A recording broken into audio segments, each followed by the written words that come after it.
It's no exaggeration to say the threats against the Colne Valley Regional Park, and indeed the Greenbelt as a whole, have reached crisis point. Development proposals are a fact of life.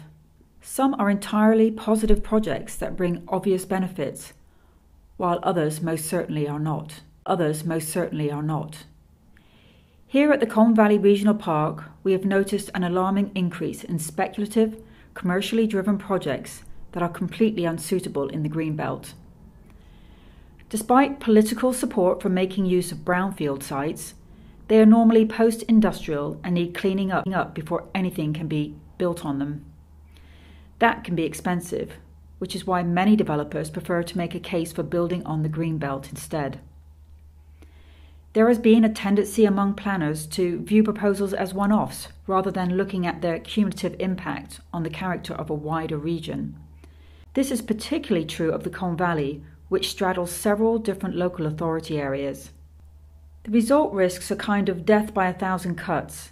Lots of development proposals ranging from gigantic infrastructure projects like motorway service areas, a theme park, HS2 and Heathrow expansion, to a myriad of smaller but still potentially damaging plans. If these were approved, as many appear to be heading that way, the future will be a wide urbanisation of the Colne Valley Regional Park and its surrounding green areas. This was not why the Greenbelt was established on the edge of London, and was not the intention when the Colne Park was created in 1965. The Colne Valley Regional Park is not anti-development. We are pro-countryside and view the Greenbelt as a positive thing for a better natural environment with recreation opportunities and access to nature to improve physical and mental health for the benefit of millions of people who live nearby.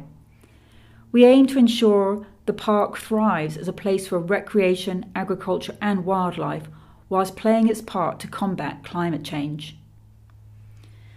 At the Colne Valley Park, we will do our best to respond to major development proposals, but this drains our resources and is simply tackling the symptom. If we want to effect a real change, we have to tackle the cause of all these major development proposals springing up in this precious but extremely fragile area of countryside and waterways. We need government and local authorities to refocus attention on the Greenbelt to keep it permanently open, protecting and improving it for the benefit of our communities and wildlife, rather than seeing it as merely a tiresome obstacle to development that must be overcome. The Colne Valley is facing unprecedented pressures and is fighting for its life to maintain its vital role as a high-quality, wildlife-rich, productive and accessible green space for local people. We have sent a briefing note outlining the situation to local MPs and local councils. If you agree that this requires urgent action, please speak to your MP and your local councillors to ask them to act for your local environment and rivers before it's too late.